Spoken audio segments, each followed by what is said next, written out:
We're live. All right, we are back live, general and housing. And we're continuing our conversation on H66. And this afternoon, we have two folks, increase of one since this morning, of folks who are going to testify with us this morning. But we have, first up, we have Molly Weston Williamson, who is a senior fellow for the Center for American Progress.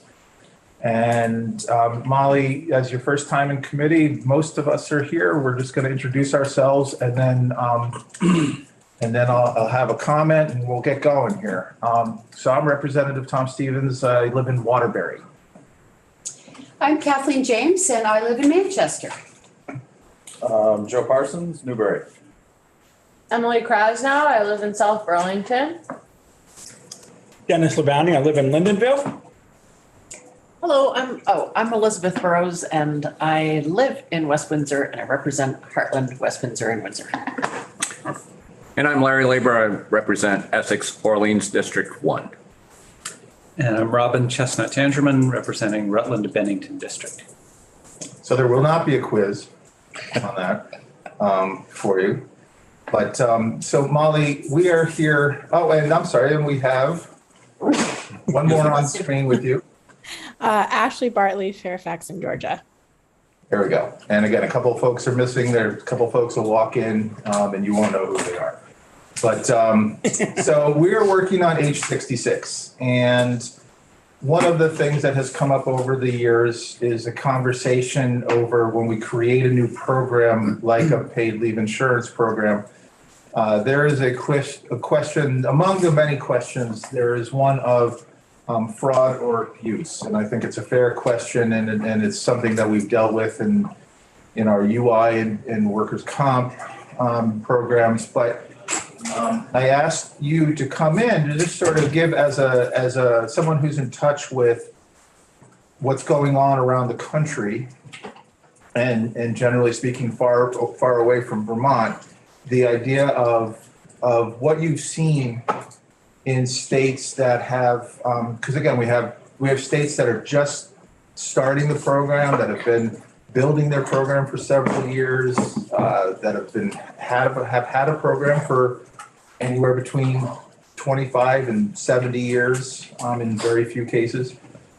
So I just wanted to be able to get a sense from you, and we'll have questions, I expect, of what have you seen across the country as states have taken this on and provided a benefit that really until now has not been available to very many people, still not very many people, but I believe we're up to 11 states and other municipalities. And I'm sure that I'm hoping that there's some data that will be helpful to us as we're shaping our program. So welcome. Well, thank you so much. I really appreciate it. As you so kindly introduced, my name is Molly Williamson. I'm a senior fellow at the Center for American Progress, where my work focuses basically exclusively, as my wall kind of testifies, on paid leave advocacy and research at the state and federal levels. I've been pleased to be working on paid leave around the country for many, many years, including having had the great pleasure to work with a number of folks in Vermont. And I'm thrilled to be here today. So exactly to this question about fraud and abuse, which I think, as you said, is a very fair question as you're starting a new program. And I'm pleased to share that what the evidence from other states shows is that abuse of paid leave programs by workers is extraordinarily rare. And there's some structural reasons that makes sense. So for example, in California, there was a large-scale survey of employers in which they found that more than 90% of employers said they were not aware of even a single case of abuse of the program. And even among that tiny minority that had heard of any abuse or were aware of any abuse, it was typically that they were only aware of one or maybe a tiny number of cases. And in fact, since I know we always want to be thoughtful about our small businesses, something really interesting about that survey is that small businesses were actually even less likely to report that they knew of abuse of the program. Similarly, in New Jersey, there was a research group that did a focus group where they did a series of in-depth interviews with employers and HR folks in New Jersey employers.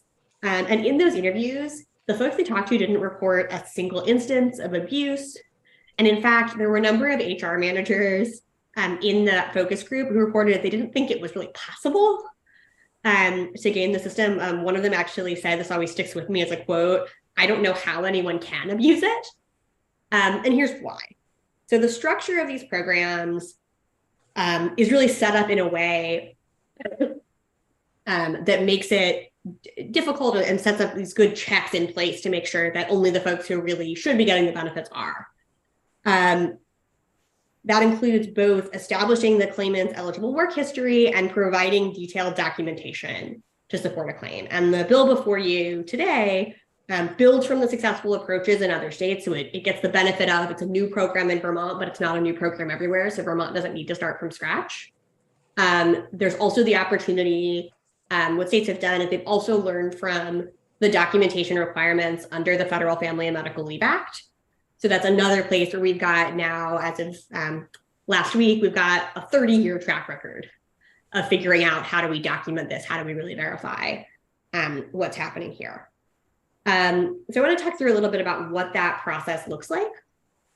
So first, only those workers who have an established work history in Vermont, dating back at least 2 calendar quarters, are going to be eligible. And the state is going to be able to verify that workers earned the wages that they're claiming the benefit on by not only looking at what's submitted, but also cross-checking against existing wage records that the state already collects, for example, for unemployment insurance, but also because of the way that the insurance system is structured, the state's getting a lot of information about what people are earning because they need that for contributions. And so what all of that means is that when somebody applies for benefits, the state already has a lot of information about what they earn in such a way that it's going to make it really unlikely that somebody is going to get overpaid based on the state misunderstanding or being misled about how much they really earned, because there is all of that existing information that the state can already check on. The next piece of that documentation is about the specific qualifying need. So if someone is coming in and saying, I need leave because I have a serious health condition or I just had a baby, they're going to need to provide documentation that proves that that's really happening. What's in the bill before you says that the state by regulation is going to establish exactly what that documentation looks like, again, with lots of good examples to look to. But I think it's helpful to just give some examples of what that kind of documentation typically looks like in other states to help you sort of visualize, here's what it looks like and here's why it would actually be pretty difficult to make a fraudulent claim. So for example, if someone is making a claim for medical leave, so they're saying, I have a serious health condition, which typically means something that either requires inpatient care or some kind of ongoing treatment. So think cancer, not colds. They're going to need to provide medical documentation. So that's going to be documentation from a healthcare provider. That's going to typically include that healthcare provider's contact information. So the state's going to be able to, verify this doctor really exists to contact them if they need to. And that documentation is going to say, here are, the basic medical facts of this person's condition. This person is going to need leave on the following dates, all of which is really going to give you a lot of information to make sure that this is really what the person needs. So it's not unlike something like paid sick time where we're just talking about a couple of hours or days, and so we may strike a different balance. When it comes to paid family medical leave, so where we're talking in terms of potentially weeks away, it's not a situation where someone can just walk in and say, hey, I need 6 weeks off. Instead, they're going to be providing, here's my healthcare provider saying, Joe Smith has cancer. They need to have surgery on March 16th to remove a tumor. We expect that they're going to need 6 weeks to recover from that surgery. So again, that's providing a lot of information to really verify and also provides the state not only the opportunity to review that, but also if it's a situation where the documentation doesn't really give enough information or doesn't seem to quite line up, typically states have the ability to follow up. So for example, if someone has submitted documentation that doesn't really seem like the condition is serious enough for the amount of time, the state has the ability to follow up, to get more information, to really check in and make sure that what's being claimed is really what's happening.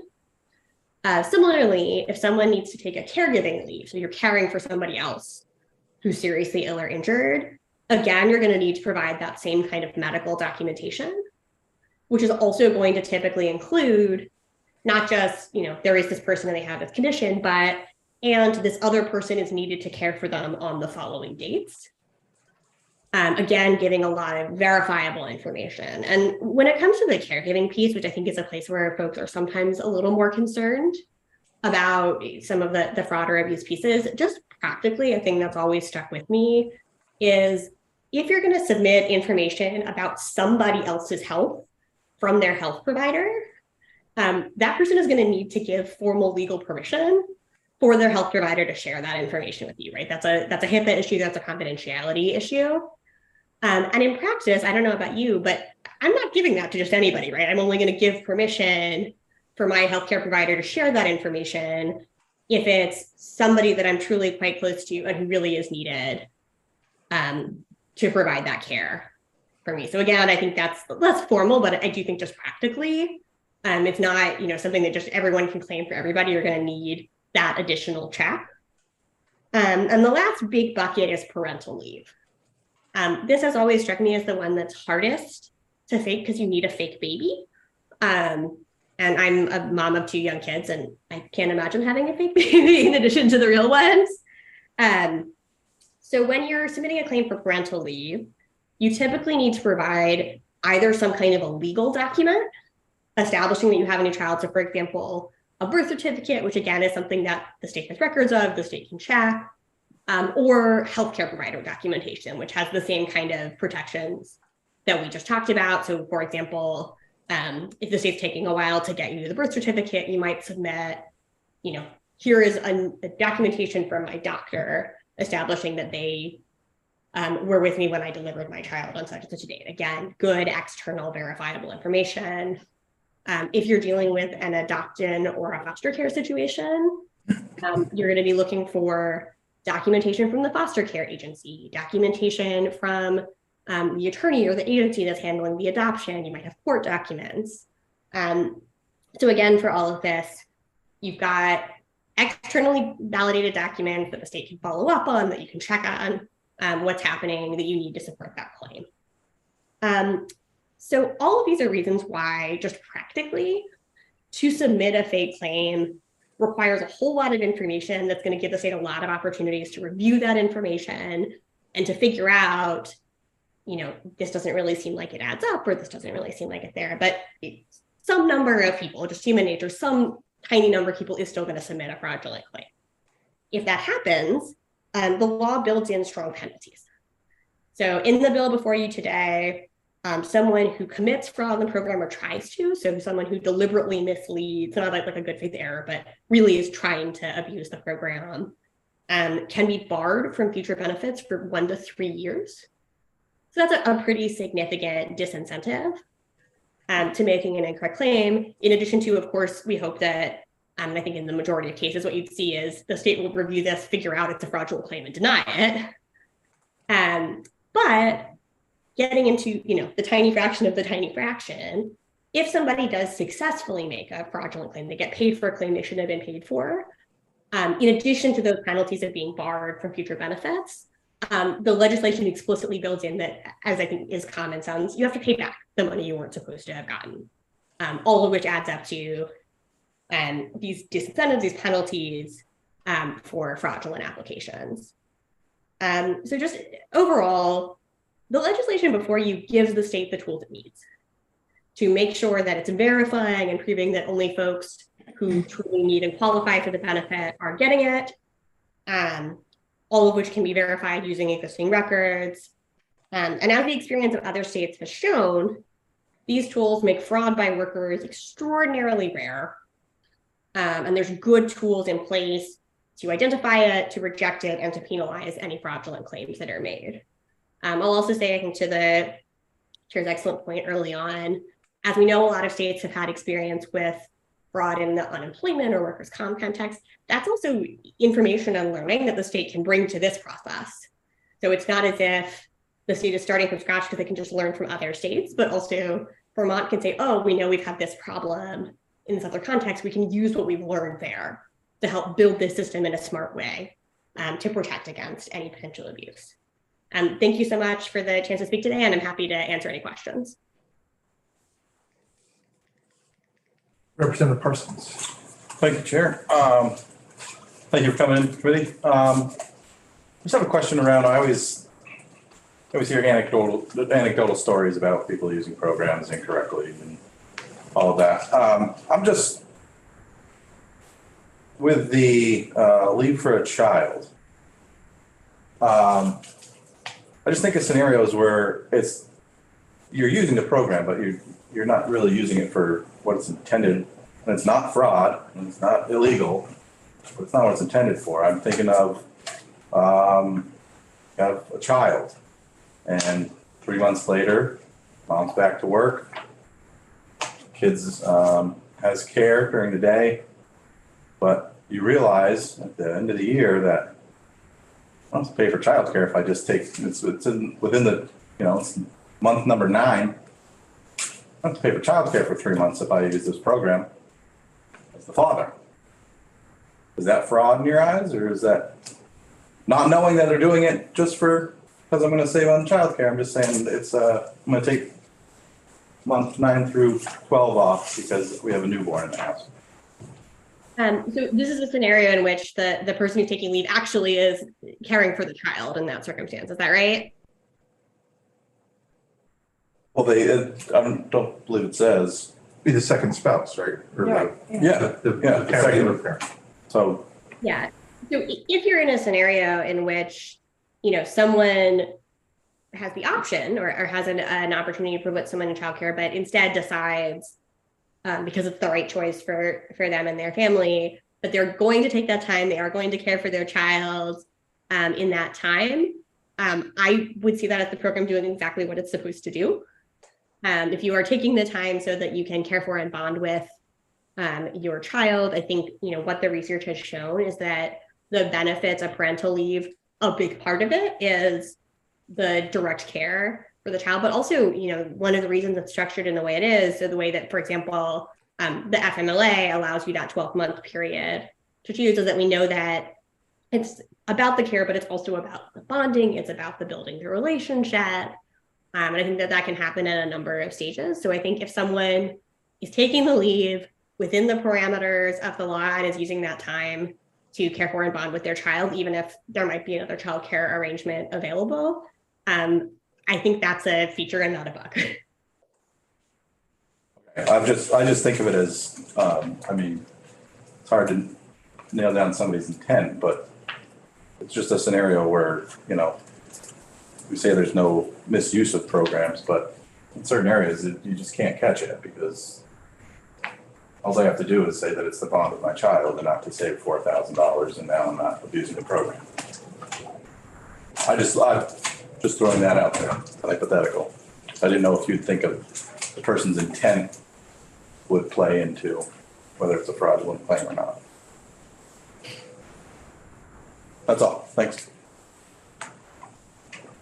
Molly, in case of double dipping, again, something else that has come up as a potential, and then I'd like to think that our bill has covered that, where it's very explicit in saying, and I appreciate that our bill, but is double dipping an issue anywhere? We came through COVID and with so many people unemployed, and then we developed a program for self-employed people to receive funds as quickly as we could get them out. But now there's questions about whether people have really qualified for that. And here we are several years later trying to almost audit people. But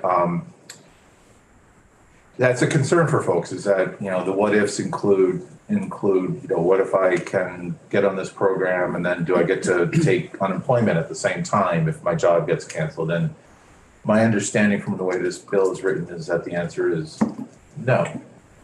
I'm just curious to know if A, if you have an opinion about that, and B, if you've seen it elsewhere in the country.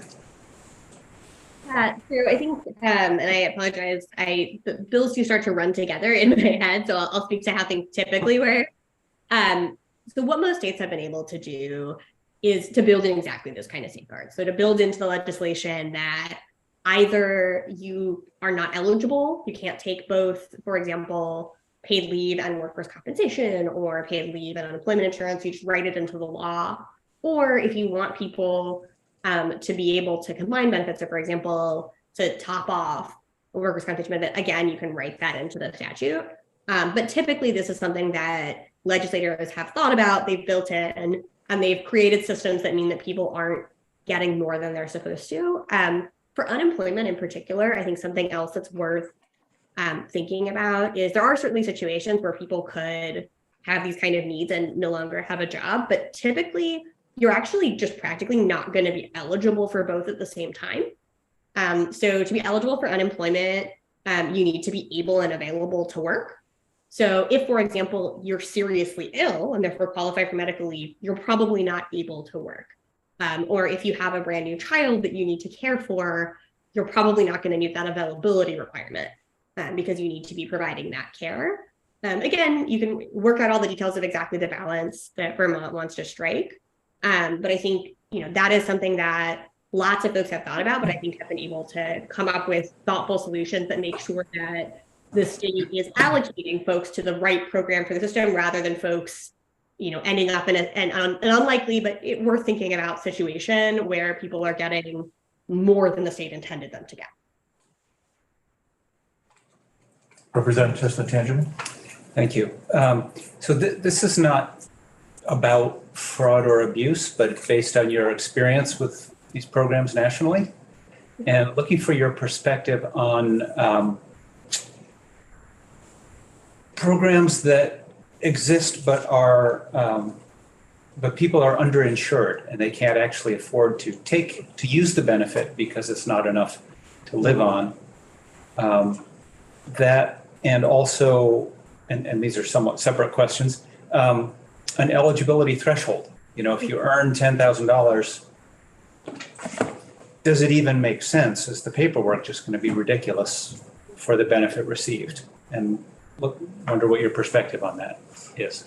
Sure. So the first question about sort of what's a benefit that people can afford to take is definitely one that has come up, and that's a place where the benefit of working on this in 2023, as opposed to say 15 years ago, is we have a lot of information from other states about what's not enough. So, for example, California, for years and years, has been trying to strike the right balance because they found they used to have a benefit of a little over half of your income, and they did a lot of research that found that wasn't enough. Folks were not taking the benefit, particularly low-income folks, because they couldn't afford to live on the benefit, and they've been working to improve it since then. So certainly there is an amount that's just not going to be enough, particularly for low-income workers who really need as close as possible to 100% of their income to pay their bills. I think Vermont's bill at strength here is starting at 100%. You can't do better than that. But I think, the different states have struck that balance in different ways.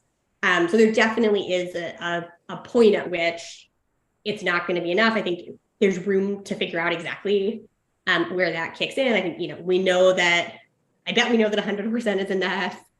We know that 50% is not enough.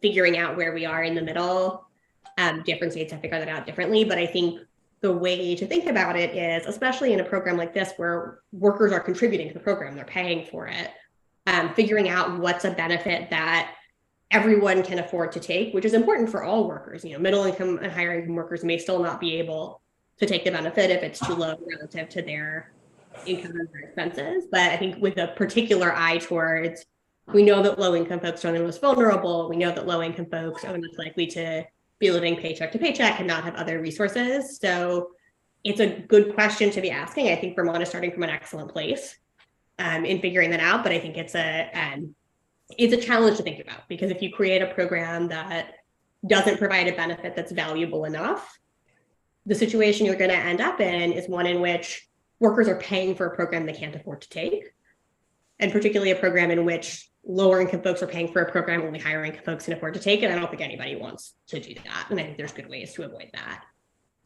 Your second question was about for, folks who are sufficiently low income, is there a point at which the benefit's not worth the paperwork? Is that right?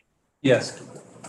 So I think it depends on exactly how you measure everything. But the other thing to think about is, if you're a quite low income person, so maybe you're a part-time worker, or you're, a minimum wage worker who's only working for a while, you also have sort of set your budget and your plans based on that income.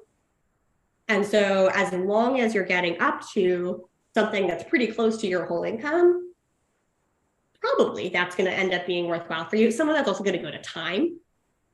So one of the reasons that sort of in the field, we set up these insurance systems for longer term leave, but we don't do the same kind of protections for, like, you need an hour off for a doctor's appointment, is it's probably not worth the paperwork, right? To do this for an hour's benefit. Whereas if you're dealing in like a longer term intermittent leave or a longer period of time, it's a different balance. So I think there could be a level, but particularly I think the questions go together. So if you have a high enough percentage of your own income you're receiving, that's going to make it valuable enough that folks are going to find it worthwhile. But I think all of this also comes down to just, this paid leave program isn't going to exist in a vacuum, right? It's going to also exist in relation to the existing paid sick leave law, other kinds of protections. And I think workers and employers will figure out, here's what makes sense for this scenario. Thank you. Molly, in the states where is it okay to get away from fraud for a minute?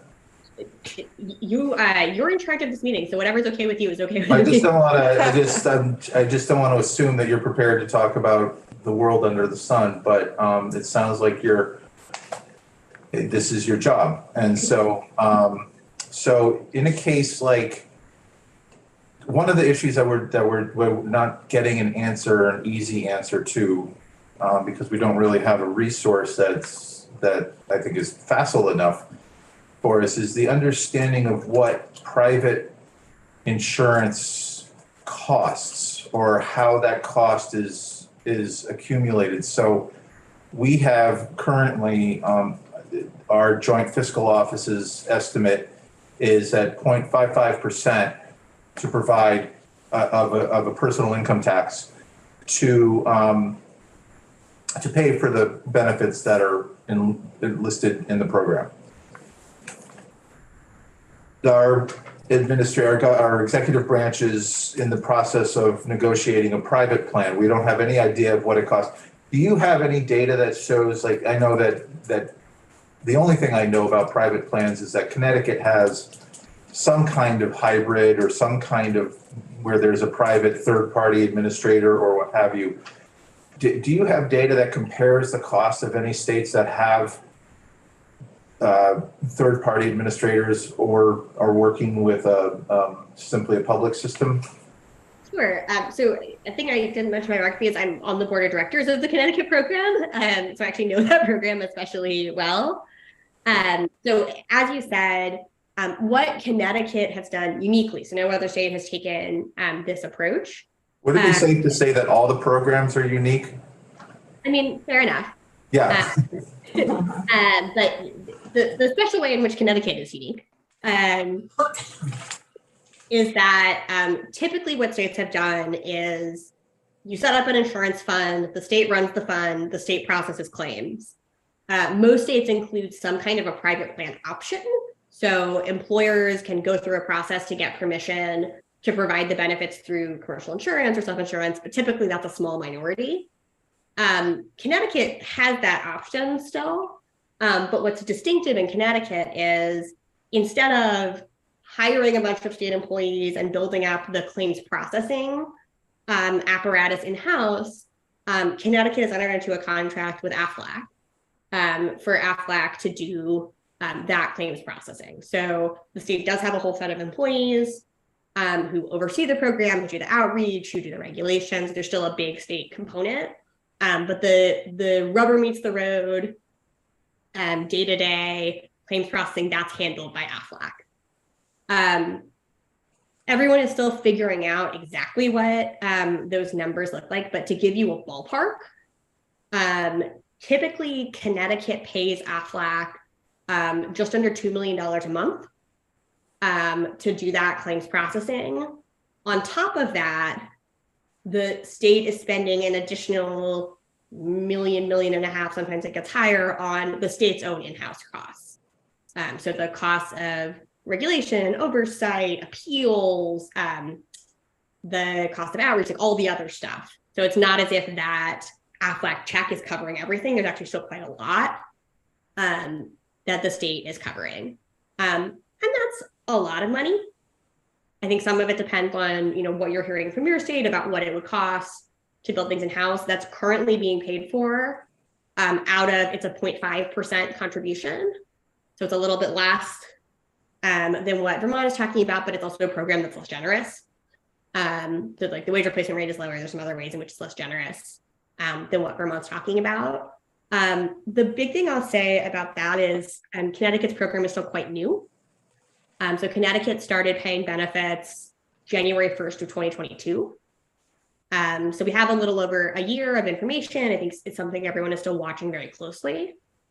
But it's still pretty new. It's not a situation in which we have a lot of information. It's like we also are in a situation where the initial contract hasn't run out yet. So we haven't seen what happens when presumably that contract needs to be renegotiated at some point. So, I think it's still very much a work in progress. I know there's folks in Connecticut who'd be happy to speak with you about that experience. But I think what we have seen is that if you do it right, and I would say I think Connecticut is working very hard to do it right in terms of the right kinds of oversight, the right kinds of the state still holding appeals, like all of the tools you need to outsource that kind of information, but still be conscious stewards of the taxpayers' money. All of the doing it right stuff costs money, and it costs resources, and it costs time. And I think that's worth weighing in the balance about what's the right choice for Vermont. I will say, for a number of reasons I'm happy to get into, in my role at the Center for American Progress, I'm at best very, very skeptical of this kind of outsourcing. I think there's a lot of good reasons that it's better to do this in-house, but I think just thinking about the whole picture is important, if that makes sense. Well, it does. I mean, by chiming in and saying, every program is unique, I'm just getting at the point where, Connecticut in particular has, I'd say, a fairly solid insurance company background. And whether or not they think that way, or they just have a powerful, lobby or what have you, it seems a lot less foreign to Connecticut to think of utilizing the insurance industry as it would be perhaps elsewhere. And again, we're in a place where we have two things that are being considered right now, one in progress with a third party, as a private party voluntary system, as opposed to what we're proposing in this bill. And so it's hard for me to try to look at other states and get a clear vision of what worked there. I know that our bill takes language from several different states as well, but not the fundamental piece of how it would be run at this point. So. Something else that might be helpful to consider is that because Connecticut does have a very strong insurance industry, the AFLAC processing, the folks who actually have those jobs, they're not Connecticut state employees, but they're physically working within the state of Connecticut. They're in, I think, West Windsor. And that was an important consideration.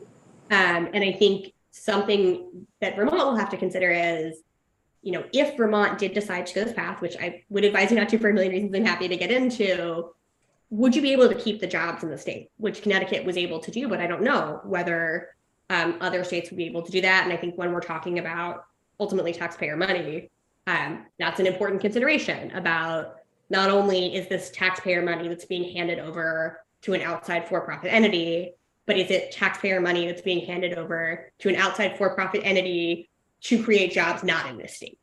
I think is a fair question to ask. Yeah.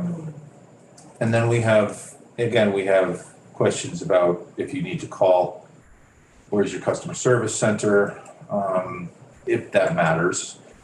For some states, it doesn't seem to matter. For some, even for our state, we're shifting over, some of our banks are shifting over to out-of-state customer service centers. So it's hard for me to get an idea, just from the Connecticut example, of, is that cheaper? I mean, I know that the rate, you just said the rate to the employees is 0.5%. How is that split? So Connecticut is actually unusual, particularly among the newer programs, in that it's only employees pay for Connecticut's program. I think, again, it's worth stressing that Connecticut is new. So the 0.5 was built into the statute. It was based on some real modeling. But I think we just don't have enough time to know whether like the fund is doing fine, like all of those indicators are good. But I think it's not a situation where we know empirically that that's exactly the right number you need forever. And Connecticut's unusual in that they baked in a fixed 0.5%. It doesn't adjust each year, which is not the way that I would recommend proceeding. So I think what I would say is the 0.5 seems to be working so far, but it's still pretty new and everyone is still continuing to learn more and figure out what works. The point about it being baked in, I think we heard from our attorney or someone else, was that because that's baked in, it's the benefits that would fluctuate, but possibly on a year-to-year basis, and you don't have enough time to see if it raises enough money 3 or 4 or 5 years out in order to stay at 0.5. Exactly. So the typical practice is that benefits are written into the statute and you have a formula that says based on, it ends up being actually simple math with big numbers. Basically, here's how much we spent last year. We build in a buffer. Here's how much is left in the fund. What's the percentage we need to get to where we need to be? Connecticut did not do that. Connecticut instead, what they wrote into the statute was the rate cannot be more than 0.5. And they've kept it at that max the whole time. But if the 0.5 turns out to not be enough, unless they reopen by legislation, the tool for adjusting is to reduce benefits, which nobody wants to do. So I think a better approach is to say, we'll use all the information that's coming in. Because I think, the 0.55 in this bill is based on smart people making modeling predictions about what's going to happen, but it's ultimately, it's well-informed math to predict the future. And once you have a year or two of the program, you'll be able to use that information and say, here's real world Vermont data on what it costs to run this program. And we're going to tinker and adjust. And again, these are not big adjustments, but we're going to be able to fine tune that based on that real world information. Okay, last question from me is, is there any experience yet nationwide where states have started off doing it one way publicly and then gone private, or vice versa? No. So there's no state that has started with, we're going to administer the full program publicly and then changed over to like the big picture. Like there's, little around the edges contracts for stuff, but for the big stuff, no one has changed course. Connecticut is the only state that has done that initially, outsourcing initially, and they have not yet tried to change course. One of the concerns about that kind of private contracting out is about vendor lock. So if a state decides, okay, instead of building up capacity in-house to process claims or to do whatever these other functions are, we're going to contract it out. You risk being in a scenario where if it's 2 or 3 years down the line into the contract and either your vendor is not doing a good job or they suddenly want to raise your rates in your renewed contract a whole bunch, it's going to be very difficult for the state to switch over and start doing it in-house, especially quickly, because they won't have built up that staff, they won't have built up that expertise. You can build in some good safeguards about who owns what, but it's not something that you could do quickly. And I think in this scenario where, unlike some other contexts, it's not as if there's a whole bunch of vendors who are doing this nationwide. Like right now, there is only one vendor that has the experience of running a state paid leave program, that's Aflac.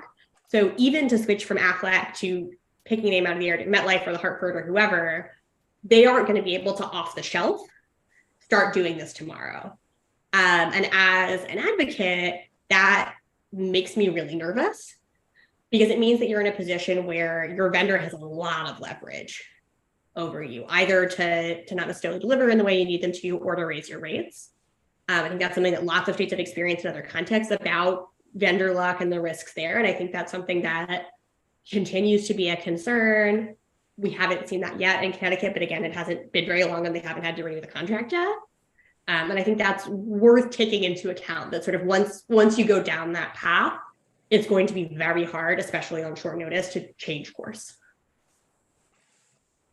Any further questions for Molly right now? Yes. So looking at the programs enacted around the country, it appears that 3 use a private insurer. And that's New York, New Hampshire, and Virginia. And then Connecticut uses Aflac to administer a piece of it. But Connecticut is not, in the Connecticut scenario, Aflac doesn't assume any risk. It's just a fee for service. Do you have any idea what the, and I don't know how you would, but what the profit margin that needs to be built in by a private insurer would be? So to answer your direct question, no. I know there is one because that's how they make their money and keep their lights on. But just to spell out what those 3 states you named, just to give a little context for folks, it sounds like you know quite a lot, but to spell out what those 3 states look like, Virginia has authorized private insurers to issue paid family leave plans and to sell them on the marketplace. There aren't any plans yet. So that was authorized last summer. No plans have yet been approved. We've been hearing that there's one that's like about to be submitted, but right now there is nobody in Virginia who is getting benefits because there aren't any policies for sale for paid family leave. New Hampshire, I suspect y'all are extremely familiar with because it's been so much discussed in Vermont, but that's also still very brand new. New York, I know quite well. And New York, what I would say is just kind of, it's its own thing. So what New York does is they have, it sort of looks like workers' compensation. So New York says to employers, you're required by law to get coverage that meets certain criteria, but you get to pick whether you buy a policy from a regular commercial carrier, whether you self-insure, and there's a process for getting permission to do that, or a minority of folks basically buy a policy from the state's competitive public option. It's called the New York State Insurance Fund. I think what we've seen is New York's system works for New York, but that has a lot to do with really tremendous resources they put into enforcing that system. New York also controls prices on the paid family leave side. So in New York, there just is a rate set by the state. That's what you're allowed to charge for paid family leave coverage, and that's the only rate. Disability side is different, which is part of why that works. New York has really, I think, brought down the hammer to control those prices on paid family leave. But I think a big part of why they've been able to do that is it's tied to the disability insurance market, which the New York disability insurance market is very, very lucrative, which gives the state sort of a carrot and a stick to get folks to still be interested in staying in the market. So that was a long and digressive answer to the question you actually asked, but I hope that context is helpful in understanding sort of what's been tried other places. I appreciate the context. Thank you. And New Hampshire is a voluntary program that had a sign-up period in December. So is it still too soon to see if the sign-ups are sustainable? That's what I would say. I think we just don't, I think we have good reasons to make predictions about New Hampshire, but it's brand new. We don't know how that's going to work in the long run and whether that's going to ultimately yield results for folks or not. Okay, Representative James. Thanks. I just want to go back and make sure I understood your previous answer. So did you say that Aflac is the only private vendor in the United States with experience running an FMLI program? Running a state program, yes. So of the, I think we've talked about these numbers before, but there's 11 states in DC that have passed their own programs. A couple of those are still being built up in newer states, but of the remainder, New York has this insurance mandate model where it's really, you're running a commercial insurance policy. It's not like you're a contractor For the state, Connecticut and Connecticut alone has contracted out these services, and everybody else, the default option, the running of the state fund, is being done in-house. I know for a fact there are other vendors who are very interested and are making the pitch other places, but so far there's only one state that has done it that way, and they've only picked one vendor, which was AFLAC. Okay, so I lied, I do have one more question while we have you. And because of your knowledge of the country stuff, we have also heard, so when it comes to the expenditure of setting up a program, again, I think there's a wide range. We've heard, well, I don't even know what the low range is. We've heard a high range in Washington State of close to $80 million just for setup. Have you, like, I know the first part of the answer is it depends, but what have you heard about the processes? I won't say troubles because everybody goes through it, but what have you heard about the processes of setting up the system in terms of costs? And I fear that there aren't a ton of vendors who can help set up a public system either. So just curious to know what your at least anecdotal evidence is of what's happened across the country in the states that have done this. Sure. So I think what we've seen at this point is that we've tested out this social insurance model for a while now, particularly when you look back at the experience of state temporary disability programs, which have been running back to the 40s. And what we know is that when you set them up and everybody makes the contributions and you set the rates thoughtfully, they pay for themselves. And they pay for themselves in a thoughtful and sustainable way. These funds are very stable.